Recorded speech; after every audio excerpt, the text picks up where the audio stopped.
Hello, everybody, and welcome to our exciting Tuesday webinar. You don't find us here on a Tuesday very often, but we had to be here for an incredible webinar today about how to get more local customers in the door. I'm joined by two incredibly special guests today. I'd love to introduce Brett Lyon, who is the co-founder and CEO of Laundry Boost. Welcome, Brett. Yeah, thank you very much for having me. Thank you for being here. And Jesse Hutchinson from Aqua Clean Laundry, welcome. Yeah, happy to be here. Thanks for inviting me.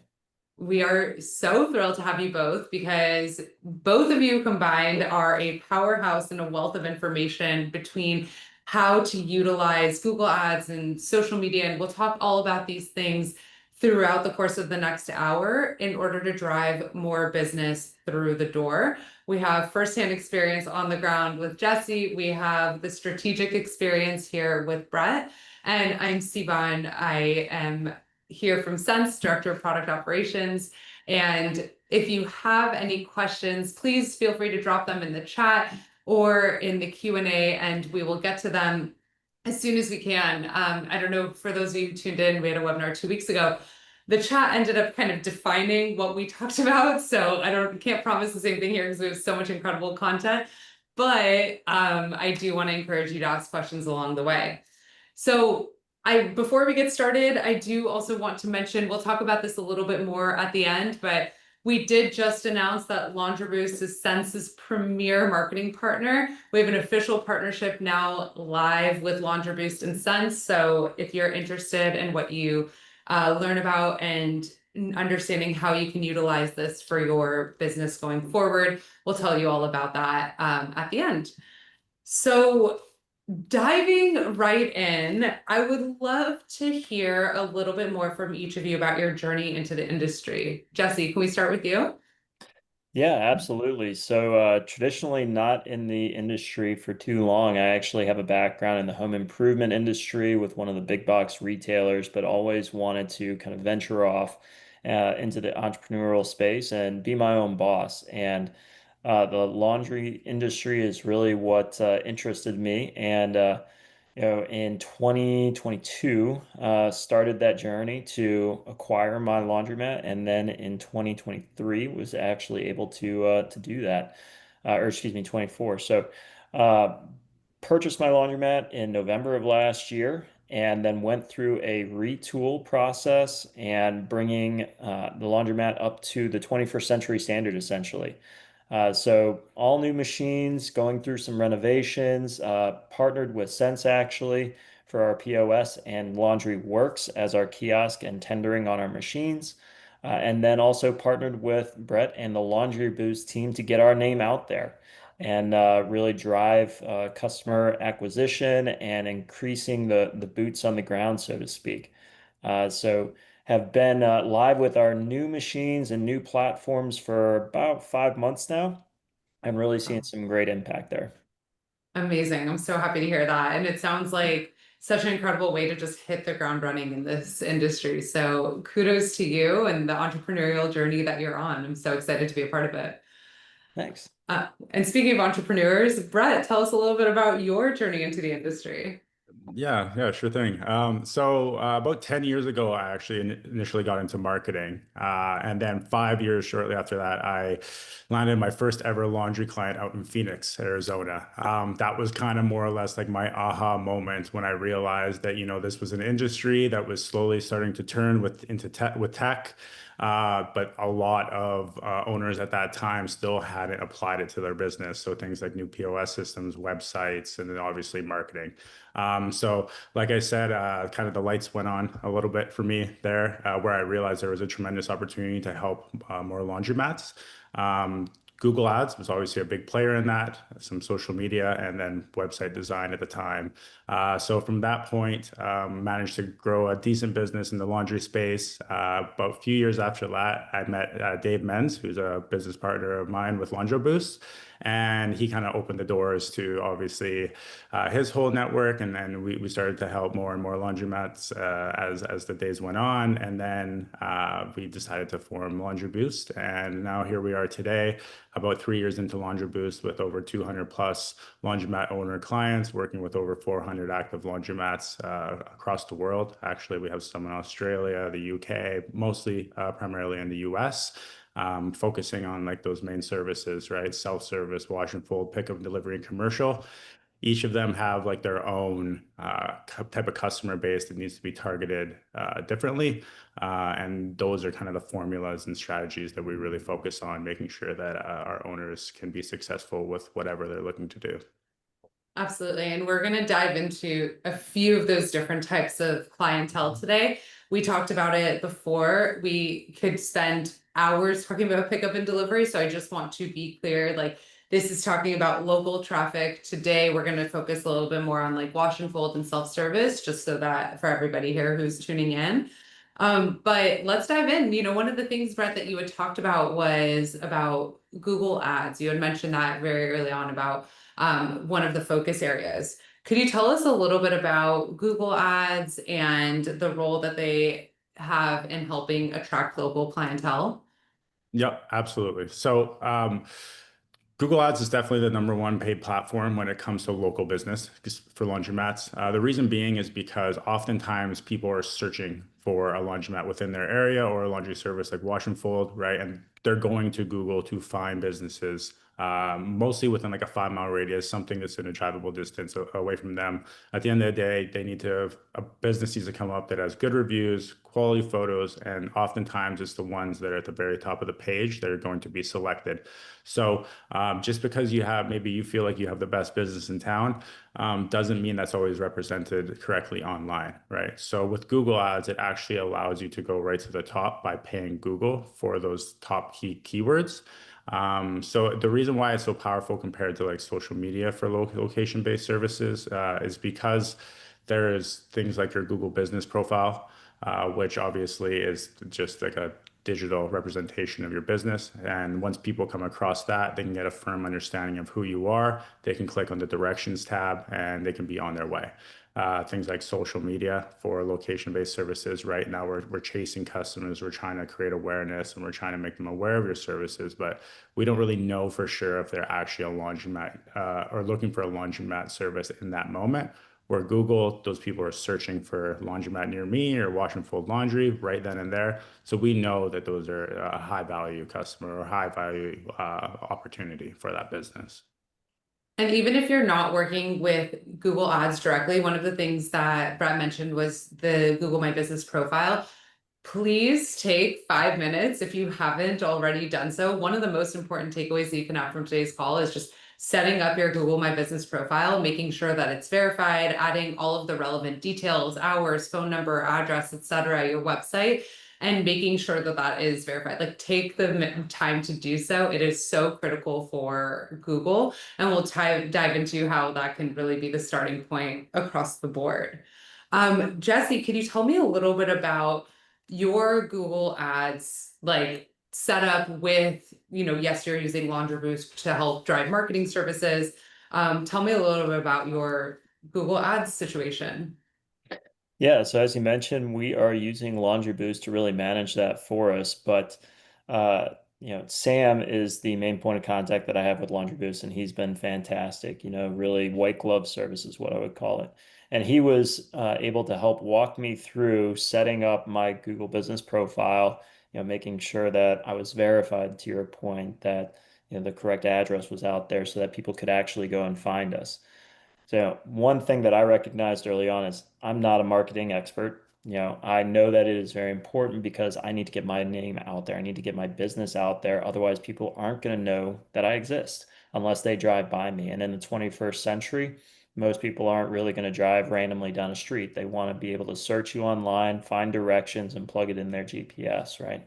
So this is where Laundry Boots really stepped in and helped me out, was to identify what were the key terms. Obviously, we know laundromat or laundry near me is kind of the high level ones. But as we dove in and got more granular, that's where Sam and the rest of the Laundry Boots team was able to jump in, help manage my actual advertising, uh, not necessarily spend, but what we were going to target and how to get my name out there a little bit more. So really leaning on the Laundry Boost team and recognizing that I'm not the expert in that, but partnering with somebody that is really help drive and get that name out there. Amazing. And can you tell me, Brett, a little bit about how Google Ads would differentiate for different services, like for self-service versus wash and fold? Yeah, absolutely. So I can actually go ahead and just share my screen real quick and give you kind of like a visual, if that That would works. be awesome. Thank you. So what we see here, like in my area, if you search laundromat near me, right? So back in the day, what would happen is a lot of like, and depending on the service you run, a lot of rather sponsored ads would be on the actual website itself. But nowadays, what's happening, especially for local services, is this business section, the Google business section, is actually coming up first, right? So what you can see here is there's a sponsored ad happening right at the top. Now, it's also ranking organically right below, but we'll talk about that in a bit. So basically, by having a quality Google Ad team in place, quality budget for each of your services, you're able to go right to the top of this Google business section. And when you're dealing with location-based services like self-service and wash and fold, now you're looking for foot traffic, right? So what's the most important thing? We want people to click this directions tab. We want them to pull up the Google Maps, right? And we want them to kind of be on, we want them to be on their way. Now, once on your phone, it's actually going to pull up the route and everything for you, right? So that's the quickest way to get people through the door. Now, of course, with wash and fold, there's some information that needs to be acquired more so than with pickup and delivery, and or sorry, with self-service, and a little bit of trust that needs to be built with that. So what happens is you might get more website clicks where people want to go to your website. They want to learn about the service. Maybe they want to learn about the price. Maybe they want to give you a call. But more times than not, they're going to collect this directions tab and they're going to be on their way to your location, providing you're within the area, which is why we typically focus these laundromat self-service ads as well as wash and fold only within like a 5 mile radius, because we want to make sure we focus on like the highest potential customer within your area. We're not going to spread you too thin. We're not going to spend your budget out past a radius that maybe people would just find a new laundromat within range of. So that's kind of how it's different for location based. And then for pickup and delivery, you'd probably mostly be focusing on like zip codes and things because those are away from your business and there's less foot traffic, less potential of them actually driving to your location. So yeah, those are kind of more or less like the two differences when we focus on rather a location-based service, which we call self-service and wash and fold, or your pickup and delivery or commercial, which is, obviously not foot traffic. So while you have this pulled up, Brett, we did have a question in the chat that I think you maybe can speak to. Eric asked, how do you deal with competing clients in the same city or neighborhood? And that kind of goes along with like, how do Google Ads benefit a given laundromat when you might have 5 other laundromats in a 10-mile radius and they're all using Google Ads, et cetera. Yeah, so Google works on a bid structure. So basically, obviously, one thing being like the more money you spend, kind of the more you're going to be popping up. But the most important thing is having actually the campaigns built out correctly. So we want to make sure that we are focusing on highly valued keywords, right? So we're not just going to put everything and anything inside of your campaigns. We're only going to focus on lists of keywords that apply to self-service laundry if we're running a campaign for that. Now, if you're running one for wash and fold, you're going to do the same thing, right? So one thing that people do that is causes issues is they'll put all of their services all into one campaign. So if people are searching for wash and fold, maybe an ad comes up and it's talking about laundromat near me or vice versa, right? The biggest thing you need to remember is each keyword should trigger an ad that speaks about that specific service in order for it to be relevant for that customer. So if you're running laundromat near me, you want this Google business section to be showing up because you just want the directions tab popping up right away. Now, if you're running wash and fold, you need to make sure that a wash and fold ad is coming up for that specific keyword. Wash and fold laundry, fluff and fold laundry, right? So one tip is to make sure those are completely separated. They're in their own campaigns. Wash and fold keywords trigger wash and fold ads, which go to a wash and fold landing page on your website. Self-service ads or self-service keywords will trigger a self-service ad, which will go to your Google business. Just by having them aligned will make a dramatic difference in how much you're spending, how often you're showing up. And at the end of the day, the results you're going to see compared to your competitors. Amazing. That is so huge. I hope everybody was actually paying attention about the separation of campaigns and the separation of services here. And I think everyone's paying attention because chat is popping off right now. That is so helpful and so great. We are getting some questions about keywords. Do you have any key tips for choosing the right keywords for laundry related services beyond maybe the separation? Anything else that you want to share related to keywords?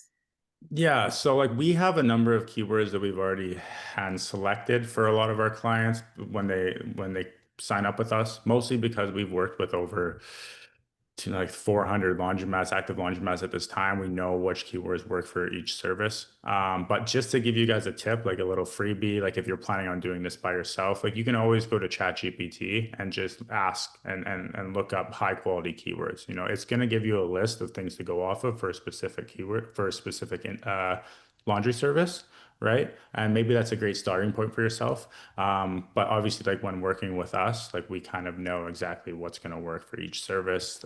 Top ones would, I'd say, laundromat near me is always a big one.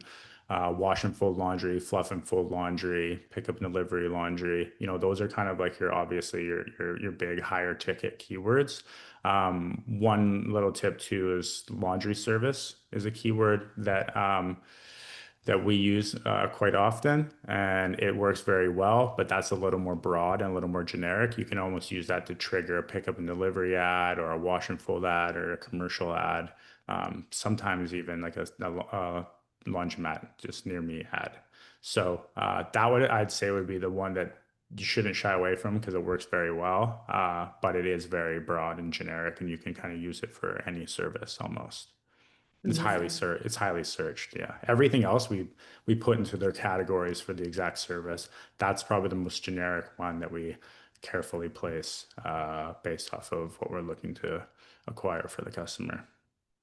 Awesome. And just in terms, and I want to hear a little bit also from Jesse, from your experience on understanding an ROI or whether Google Ads are driving foot traffic.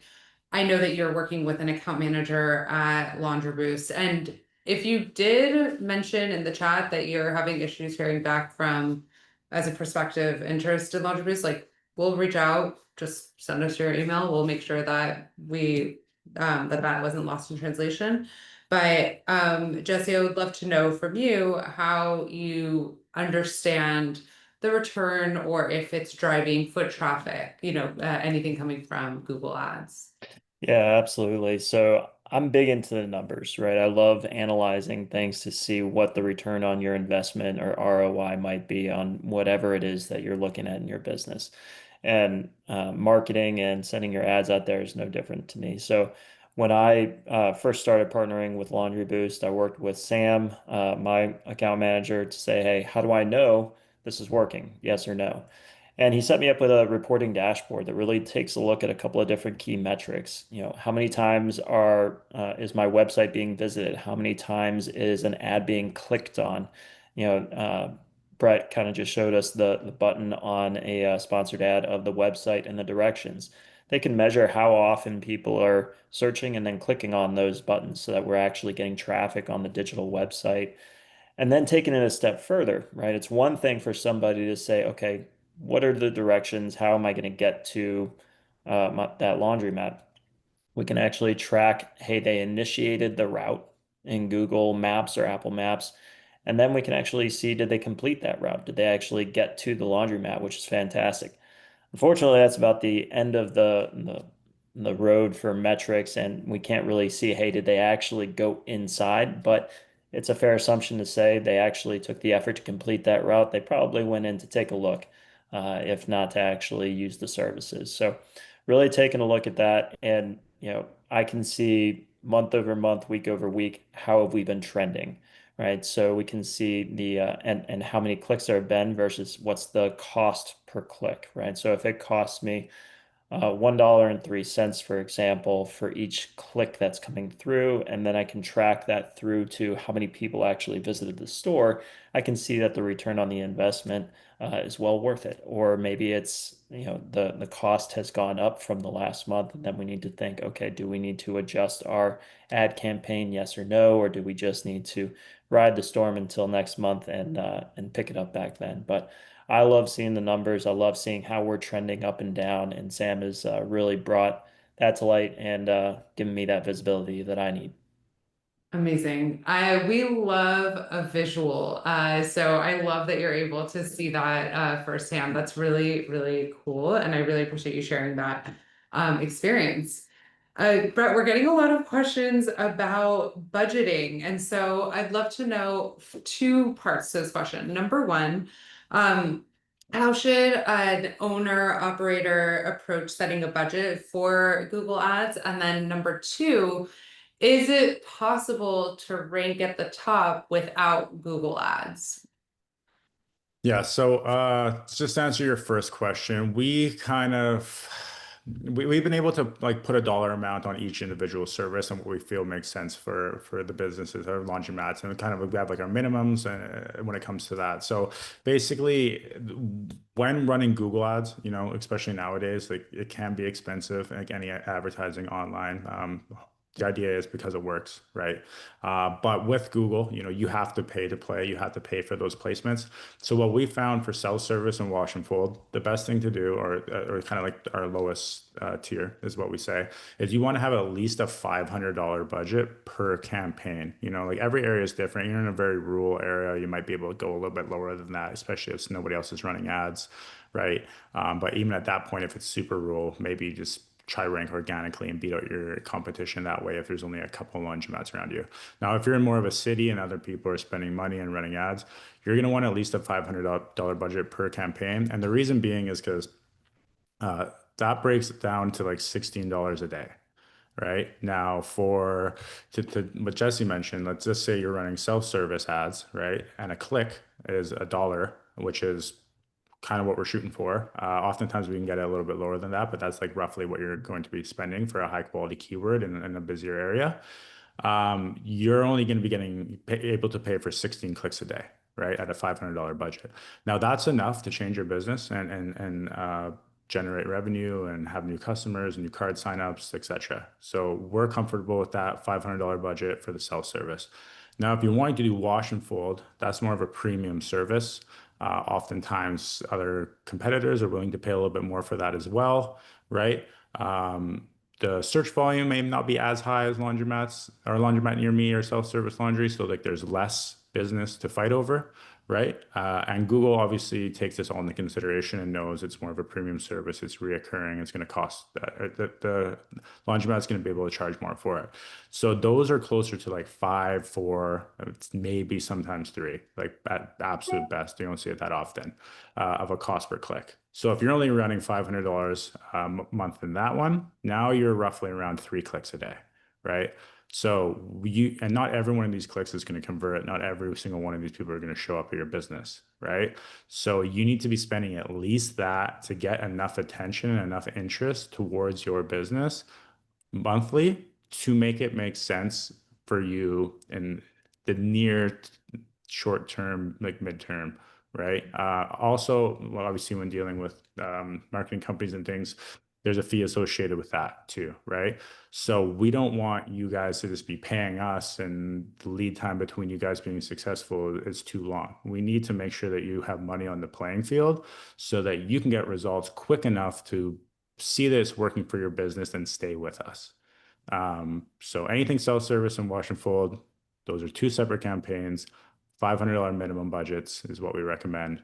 Obviously, you can increase and go from there. For example, Jesse, the other day we were in his account. It's Jesse. I hope you don't mind if I mention this. Not at all. Yeah. Where we've been seeing great results. The cost per click is exactly where it should be. Things are running right, but the ads were limited by budget. So if you want more traffic, that basically what Google is telling us is like there's more business, there's more opportunities, more people are searching this. You just got to have a little bit more money to spend to acquire those clicks.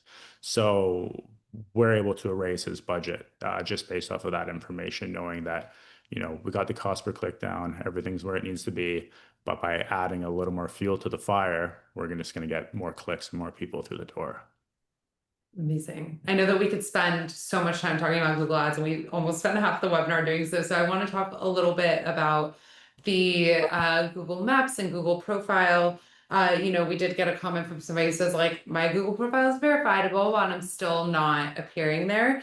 Could you give us some best practices for optimizing your Google business profile? And, Jesse, I'd love to hear from you.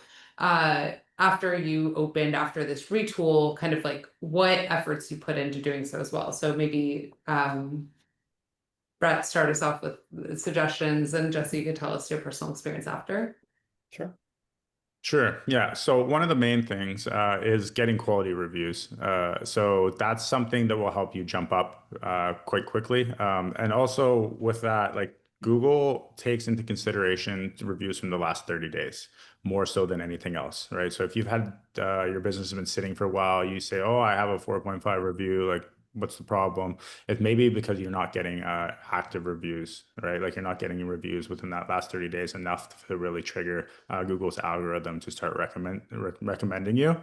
Another thing too is posting on your Google profile, right? So posting photos of your location is a big thing. Nowadays, you can actually take videos and post them on YouTube, in which case Google will be able to crawl and understand that that's your business as well and help you rank higher. And then I think the third big one. So the first is reviews, second is active content, and then third is actually like responding to reviews, having good customer service. So if you ever run into like any issues with a customer where maybe they're not happy, actually just physically responding to them within the review section will go a long way. Um, then there's things that are a little more technical, which are the things that we kind of take care of for you, which are things like local citations, which are big for your business, and a number of kind of different optimization tools that you can run in the background. So the good news is we have a service called Google Business Booster, which will actually allow you to rank organically over time for up to 10 keywords. So if you want to run laundromat near me, wash and fold laundry, pickup and delivery laundry, laundry service, like those, there's four right there. It doesn't have to just be for one direct service. And we could help you rank in the top three for up to 10 keywords. And I can kind of like share my screen here for you. This is like one of my favorite services because of the fact that it just allows you to rank without having to pay Google for ad spend. Is probably my favorite thing. So you can see here, I was actually at an event in Cincinnati, and I was about 4 miles away from this one location of Dave's, my business partner, and I typed in laundromat near me, and within a 4 mile radius, we obviously had a sponsored ad running for this location. And then organically ranking with our Google Business Service, his second location, which is 4.4 miles away, was actually ranking organically. And then the business here that's running the ad is also down here ranking organically. So he dominated this whole area within a 5 mile radius by having not only a sponsored ad, but two organic ranking locations as well. Now, if you pull the money away from this sponsored ad, that's going to disappear, but these will stay at the top. And that's probably the biggest thing when it comes to, and you can kind of see it here again too, in this location, right? So this is exactly where I'm at right now. There's a sponsored ad, but the same business is ranking organically, right? So if they stop paying for ads tomorrow, they're still going to be at the top for laundromat near me. And that's why we more or less call it like the 1-2 punch, because paid ads is going to take you there. It's going to keep you there for as long as you're willing to pay. Organic ranking, it can get you there over time and allow you to stay for a whole lot less. Wow, so much information and so cool to see the visualization of it. Jesse, from your perspective, when you retooled, obviously you closed a former store, you reopened. How did you make a splash, and how did that specifically apply to, your Google My Business profile and everything like that? Yeah, absolutely. So there were two things that we really focused on. One was getting our name out there through the various marketing campaigns, Google Ads, making sure everything was accurate and up to date as far as our uh, digital footprint, so to speak. And we've already touched on that, and really trying to put as much towards the budget of our Google Ads as we could. Feeling comfortable wise and staying fiscally responsible. The second portion of that was making sure that we had a clean, safe, and friendly environment for our customers to come in, right? So the previous store was outdated, not very clean. They were fully attended, but they were very focused. It was owner operated, so room for improvement on that. And then on top of that, we were really trying to drive reviews online. So as Brett was kind of saying, that can really help drive some organic growth. We identified that, and for every review that a customer left us, the first review, we would just give them $5 off their next wash, right? So promotion-based incentives there. And then for any new customer that created an account with us, we also gave them a promotion incentive. So really trying to not only get our name out there, but then once they came to the location, keep them there with a great ambiance, so to speak, at the store, clean, safe environment, give them that incentive with promotions to leave us a review to then, get our name out there and do it again with the next person. I absolutely love those incentives that you offered because they go hand in hand with what Brett was just talking about keeping reviews active and making sure that, Google's prioritizing reviews from the last 30 days. So that $5 off incentive for the next wash and the promotion for signing up is so critical. And those are all things you're doing through LaundryWorks, right? Yes, LaundryWorks and the Sense platform, we're setting those promotions up, Yeah. managing them there, creating our customer accounts and profiles. So yes. Amazing. And having that customer account, it helps them if they lose the card, they have the float, available for a new card, but also it gives you the tools to be able to re-engage and remarket to them, which is even more valuable than, Yeah, and than one that. other thing that I forgot to even mention, which was a huge benefit to our customers, was we implemented a loyalty program as well, also managed through the Sense and LaundryWorks platform.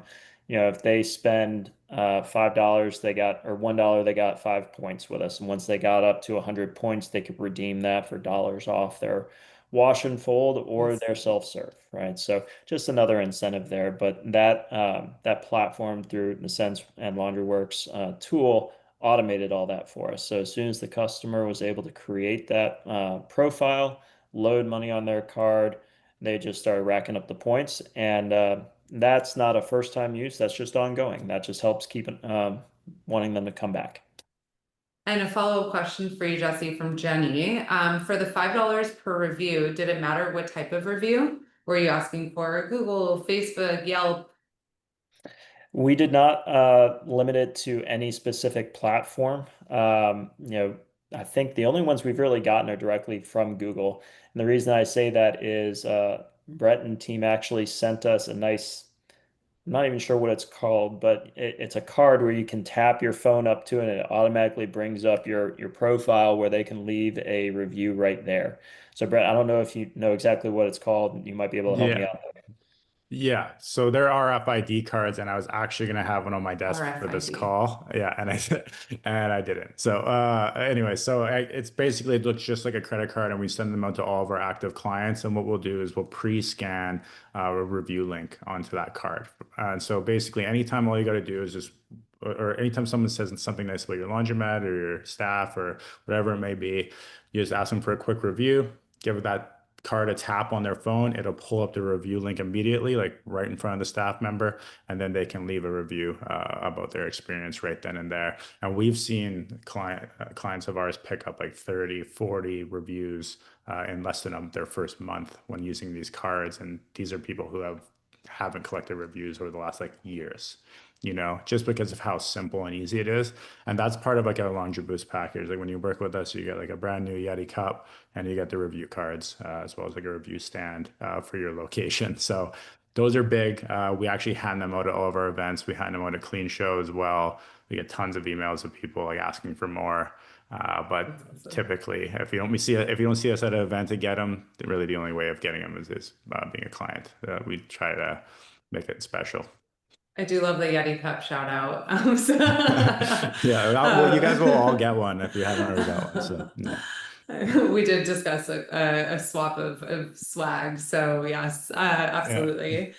One other thing that I've seen other operators do is create a QR code that goes to their Google website print it out, put it on a little stand or something at the front. And even I was at a restaurant and the waitress had her entire background was a QR code, and I could just scan the QR code from her phone and leave a review there. So there are many ways to be creative with it as well. But I appreciate the efforts and the excitement there. Let's talk a little bit about Google Maps. Could you tell me, Brett, if Google Maps has any additional considerations beyond the Google homepage? Yeah, so we primarily focus on like the Google Business section, which obviously like leads to directions tabs, which will take you to kind of the Google Maps. So a lot of like that Google Business service that I mentioned, the Google Business Booster, it allows us to actually optimize your location through the Google Maps. So that's about kind of as far as we go because it takes care of like kind of everything you need within there. But yeah, like obviously making sure that you're properly optimized within your area and showing up for Google Maps, having a correct address located on your Google business. Like these are all things that you need to make sure that are aligned for you and your business, as well as even having like what we do is like we'll put like Google Maps sections on the websites that we build for our clients. So if you have multiple locations, each of the locations pages will have a Google map that people click real quick, find the location. We're also like with some of like the AI we're building and all that too, it will be able to scan Google Maps and make direction give like the customer like directions on how to get to the location and everything along those lines too. It's pretty cool. Okay, so you did mention the word AI, and I was going to wait till the end to talk about this, but we got a couple of questions early on about your perspective about how the game is going to change with AI searches. So now that people are more and more utilizing this feature, like how does that impact this whole search functionality on Google? Yeah, very much so. So a lot of it is going to be triggered through voice, which is coming through like ChatGPT and these type of platforms. So SEO is kind of like a thing of the past. Like you know, so I didn't really even touch on it when it came to location-based services because Google Business Profile, that service, that's SEO for your Google business, which is much more important than having SEO for your website at this point in time. Of course, it's still important if you're not running ads, but it's more like a third tier. Now with AI, people will be going to even ChatGPT or whatever it may be, Google Gemini, and looking for local businesses. And there's ways now to rank your business through AI using strategies that we actually have in place and we've been putting in place for a lot of our customers without them really even knowing because we're just playing around with it. But it does work extremely well. So if you're within an area and someone says laundromat near me or wash and fold, you know, you definitely want to be one of those businesses that is coming up because that's very much the going to be like the new form of Google. I think a lot of other platforms are kind of going to go to the wayside, like maybe like your Yelps, and those are the types of things that aren't as relevant anymore. And I don't recommend spending as much money or time. Have it, it's important, but don't focus on it. Uh, Focus on your time and energy in Google because they're keeping up with the AI times, as well as like ChatGPT, which is like the main provider within the United States for anything AI related. So Awesome. Amazing. Great question and great answer. I know that we had a whole section about social media ads. We have so much to talk about, and I know that one of the bottom lines that you had given with social media ads was use Google instead of socials. But I do want to talk a little bit about the connection between social media and re-engagement.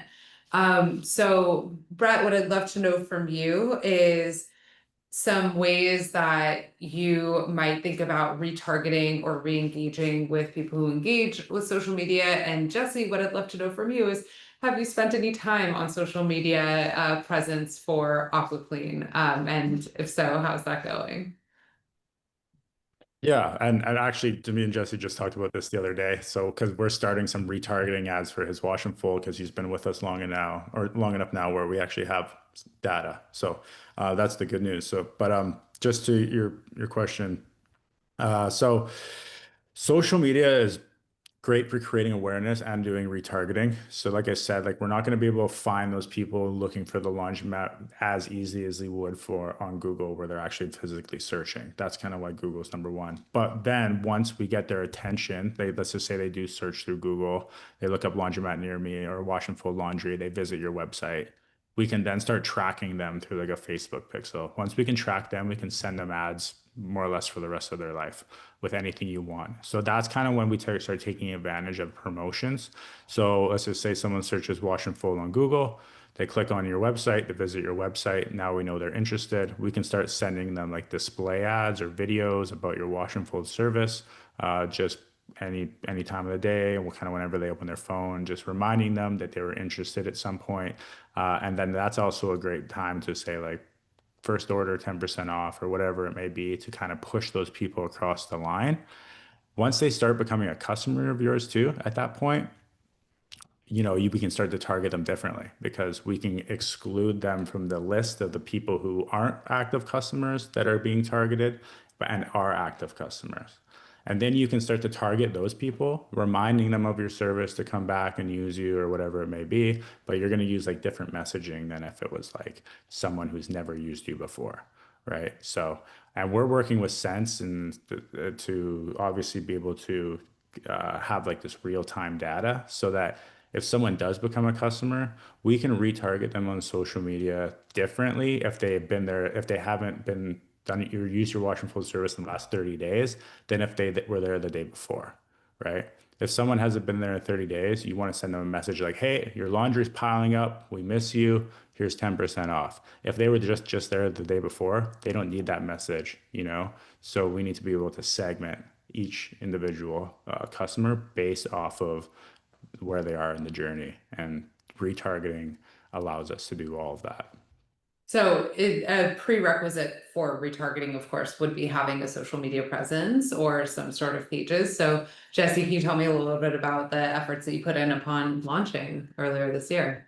Yeah, so it was limited from my perspective early on, and regrettably so. So when we first relaunched, we inherited a non-existent Facebook page essentially, and really was just being leveraged as a message board, not really utilizing it for any targeting ad campaigns for customers or potential customers. Having said that, it doesn't mean that I don't recognize the value of it. It is extremely valuable, and that's what Brett and I are looking to really partner with and target those potential customers from multiple fronts going forward. So we talked about the Google Ads campaigns, but also Facebook, Instagram, all these other platforms that people may spend more time on than just searching on the internet. Making sure that we have multiple avenues to try and contact these customers, get in front of them so that they're aware of us and that we can solve a need that they have. That's really the main point of it, and that's what I'm really excited about is just having more than just one avenue to contact those potential customers. And so I want to just go back to something that you said because you mentioned about the contacting those customers. You had said that you collect the customer information when they place an order or anything like that. You require that. Can you tell me, because this is actually an objection that we got from some of our customers about asking for a phone number, requiring an email. How did you train your staff to do that? Was it just the standard operating procedure, or was there any sort of like incentive for these things? It is SOP, standard operating procedure, but as part of that, we trained our attendants on how to kind of communicate that to the customers, right? We've all been there where we don't necessarily want to give out a phone number or an email because this is a one-time purchase, for example. Well, it's all about convincing them and showing them the benefit of getting those promotional ads from us, creating a loyalty program with us, giving us that information so that we can contact you and give you that deal to come back to us in the future, right? It's selling it to them in a way that they understand and say, oh, yeah, I see the benefit of that, versus just saying, hey, do you want to give me your personal information so that I can bug you later on about something? Now, you need to tell them, here's the benefit to you and why you Yeah. should give me your phone number and your email address. Classic sales. Very smart. Very smart. Yeah, Yeah. Yeah. yeah. Yeah.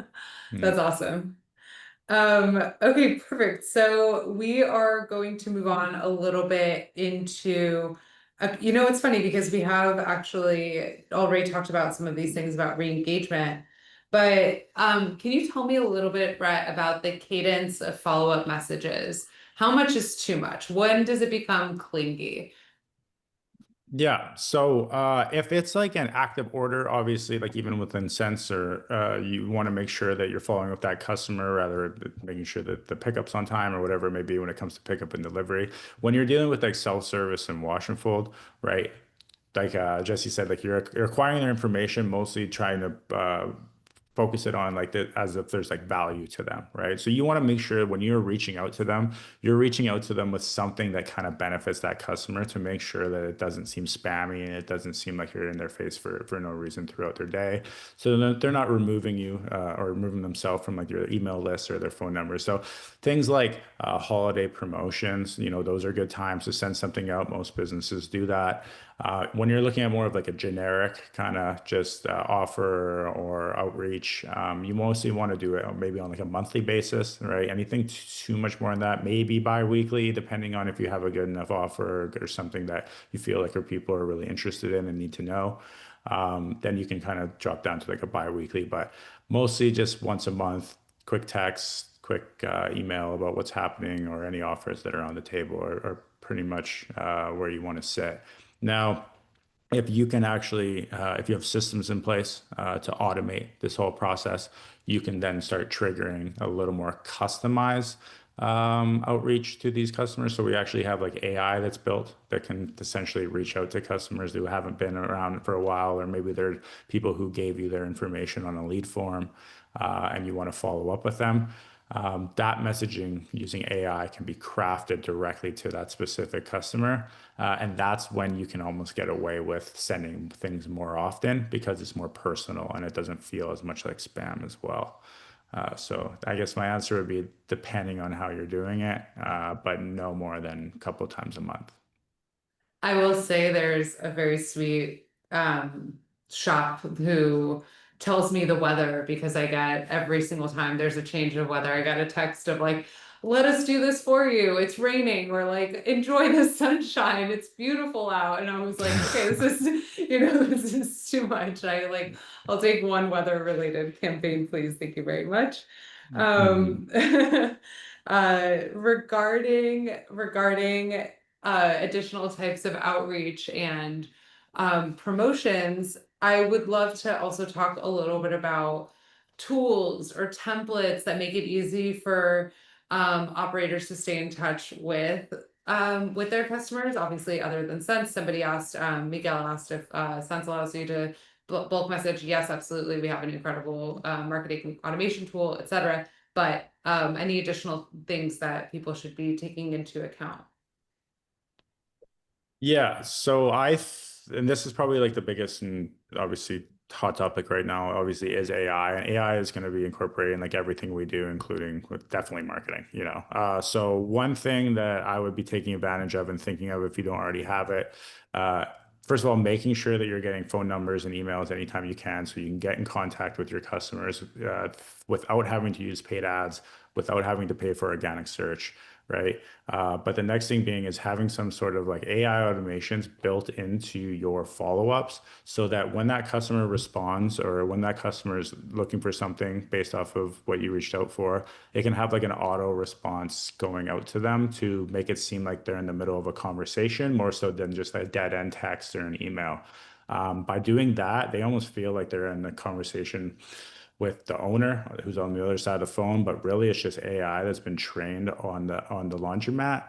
And those are things that we have in place right now, which I would say like if you're not aware of, start looking into it. Obviously, we have these services, but Sense um, assist. yeah, exactly, right. Yeah, so there is like a number of like things that will be coming to the market, and I would start focusing on that and like how you can more or less automate your follow-ups, automate your experiences that you're giving to these customers because it will turn into more sales at the end of the day. Amazing. And we have a couple of follow-up questions related to that. Um, what do you think about sending like weekly messages to smaller groups, spreading out the customer list, like segmenting it out, I guess is the better question. I would probably guess that specificity is the word I was looking for. Specificity is going to be better here, but tell me what you think here. Yeah, so it really depends on, I mean, sometimes right down to like sometimes the POS that you're utilizing. Like, you guys have a lot of systems built in where you can send out messaging based off of where that customer is in like their journey, like I said, right? So if they've been there a week, they were there a week before, that could be a quick automation where an email will go out or a text message and just request a review. How was their experience? Things like a touch point like that. That's okay. You're kind of reaching out, looking for feedback about the overall work that's been done or whatever it may be, the service that was provided. Um, Past that, if they don't have ways to automate based off of where the customer is, if you know they've been with you or they have been with you in a while, then what you can do is actually manually segment those lists. Like, okay, like I can see here that this person or this group of people hasn't been around for a month. I'm going to email them differently than if they were. And then this list over here has been here within the last couple of weeks. Like those are the types of segments I would start to place is like more or less based on when's the last time they book in with you, kind of thing. Amazing. Amazing. And one of the things that we wanted to talk a little bit about, and we only have 9 minutes left and so many questions coming in still, but we wanted to talk a little bit about one of the promotions and incentives that you have at Jesse, which was about self-service to full service and like the effort to try to promote additional full service business with the low-hanging fruit of self-service customers in store.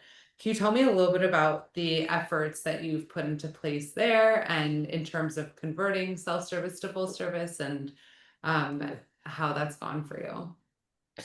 Yeah, so the main tool that we're leveraging is just giving them a first time promotion, right? Trying to get them to try it one time, see the benefit of letting us do the wash and fold for them in the full service, taking some burden off of their shoulders, freeing up their time, right? Again, it's about how you message it to them and what's the benefit to them. Sure, the cost is going to be a little bit more for them, but we think the increased cost is going to outweigh the time savings, or excuse me, vice versa. The increased cost is going to be outweighed by the time savings, the lack of effort on their part, right? So conveying that to them, then giving them the additional promotion on top of that for a first time use, right? If it's, I think we're still at 15% off your first time, right? And we've seen pretty good traffic on that. And I know you said you're going to do a separate webinar on pickup and delivery, but we're trying to apply similar concepts to that aspect as well. So that's been the main avenue we've used. We've seen pretty good results from it. Amazing. And then we have a couple of questions in the chat here. Everyone is very curious to know, Brett, do you take clients within the same area? No, we don't. So it is first come, first serve when dealing with Laundry Boost.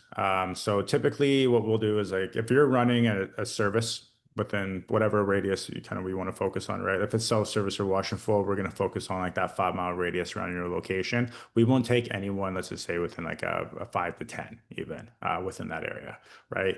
Now if it's service pickup and delivery, that's mostly based off of zip codes. We're not going to offer that same service to anyone who's focusing on your zip codes or zip codes kind of around that area, just in case you want to expand in the near future. So very much first come, first serve. And this allows us to acquire data and understand exactly what's happening within like the laundromat space as like a whole, especially on like a marketing level, and then be able to like utilize it for everyone. So everyone can every one of our clients can benefit from each other based off of learnings that we're like able to acquire throughout our entire business. And it's just way more fair that way. And also too, if we're ever running ads directly against ourselves, all we're doing is driving up the price on each of our clients, in which case both of them likely won't be around for very long. So it's not a winning formula that way either. Absolutely. I think that that's a great approach and a safe approach. We also had a question about living in a rural area with a minimal competitors, but also minimal understanding of technology in the area. What are your thoughts on direct mailers? So we're mostly digital. I think if you were going to be looking to create awareness, which is mostly like what a direct mailer would do, let's just say for a pickup and delivery or a wash and fold, what we would like to do and work for you is sending out just Facebook ads to create awareness within that area. Mostly because these are clickable, they're trackable. We can put them in front of people's faces all day, every day. Doesn't matter where they're located. They can be in an airport, they can be at work, they can be wherever they need to be. The second that mailer gets thrown out, it's kind of gone. Unless they scan something and we know exactly where they came from, we can't really track them, right? But we know if they saw the ad, they click on it, they visit the website, we know that they're interested, we can track them, we can start to create an audience. One other thing that we do too for awareness is we'll run an offer on Facebook for let's just say wash and fold. When people click that, they will give their name, phone number, and email in order to be able to acquire that offer. Once they do that, they'll then be in our system and we can start to send them those AI texts and emails following up with them. So now not only are you targeting them online, but you're also targeting them through their email and text, which is pretty close to free. So there's just so many more ways that we can acquire and use data with digital marketing nowadays than physical. So what are your thoughts on lead forms? Would you encourage lead forms or just send people directly to like an order form? It depends on the situation, but for awareness, which is what a lot of Facebook cold audience ads are before like the retargeting stage, we love lead forms because it just allows you to acquire more information from them and kind of target them. Also, too, when they give you your phone number and your email, of course, we can send them text messages. We can even send them like voicemail drops or call them with AI or whatever it needs to be. But the owner actually gets those numbers as well. So he can just pick up the phone and physically call saying, "Hey, seen you're interested in our services. My name is Jesse. I'm in the area. I would love to come by and pick up your laundry and have you try our service for the first time. Or I would love you to come in and stop in, say hi, and try our laundry for the first time." It gives it more of a personal touch. And if you're getting like 30 to 60 numbers a month and you're calling them all directly on your own, plus all of our follow up, plus the ads, like how many different touch points is that compared to just um, hopefully they land on the page and hopefully they show up. Love that. Brian, I hope that helped. Sharavan asked about incentivizing customers who register as loyalty members. Sense does have a loyalty program for wash and fold and pickup and delivery and is very, very close to releasing one for self-service, which is very exciting. But that's for users who have the Penny device and purchase credit on the live link. And then last but not least, because we only have 3 minutes and I so appreciate your time. And like, this is just proof that this is such a hot topic with our engagement and the audience that we've had here. Thank you guys so much for taking the time. A question that has come up is about geofencing. And I actually, so in like 1 minute, Brett, can you tell me a little bit about what geofencing means? Because it means something else for me from delivery. And can you tell me in like 30 seconds if you feel that it is effective? Yeah, so geofencing would be like our third tier behind Google Ads and Google Business Booster when it comes to location-based services. But what it allows you to do is you can draw a digital fence around any physical location. So let's just say that's an apartment complex in your area or a competitor's laundromat. Once we draw that digital fence, we're able to track people through the RFID on their phone when they walk in and out of the door. So we can then send them advertisements throughout the internet. So now this isn't really on social media or exactly on Google, but it's like every time you're on an app and you see that ad pop up, or on a newsletter and online and you see that those like little ads kind of pop up, right? Those are the most likely geofencing ads. So you've been targeted. Now we can send them ads, and the best thing to do for a location-based service is talk to you or talk about your like market differentiators on those ads. So you already know they're a laundromat user. Let's just say we're focusing on the competitor. So we already know that. So focus on like what you do better. Do you have Wi-Fi? Do you have a cleaner location? Do you have an offer, which is a big thing? Like they're not just going to leave their current laundromat to come to yours unless you incentivize them oftentimes, right? So have a good offer in place, talk about what you do different, and then put those ads out in front of them because you know they're active users or they're within the area. budget stores are also good to geofence, apartment complexes, other laundromats, of course. Last thing is we can actually geofence your physical location too. So when someone goes into their competitor's laundromat, we know we can track them from that specific location. We can see they clicked on the ad, and then we can also see that they visited your location, and it'll show you where it came from. So if it's Bob's laundromat, Jesse will be able to tell that he got 8 people that walked through his door from Bob's laundromat that month. And that's kind of like confirmation that you're essentially stealing your competition's customers through geofencing. Very powerful, very interesting, but like I said, those other ones seem to perform better. But it's a nice layer on top if you have the budget, and you need an extra budget for this for ad spend as well as management, because it's completely different than everything else. So it's like step 3 if you're ready for it. Wow, I have to say I've never felt so terrified in my life. Yeah, My I mouth know. just dropped over. You're like, Yeah, and we're tracking it yeah, through the RFID on your phone. But you yeah. know what? You gotta do what you gotta do to get that bottom dollar, right? But When I'm at events talking about that stuff, like everyone rather loves me or hates me. It really just yeah, depends on. Yeah, or the common depends question is which side how of do you the know? aisle we Yeah, are. yeah. Common question is how do we know if my competitor is geofencing me? And it's like, well, we don't, but Yeah. Well, that all being said, we are at time. So appreciative, Jesse and Brett, of all of the wisdom and insight that you shared.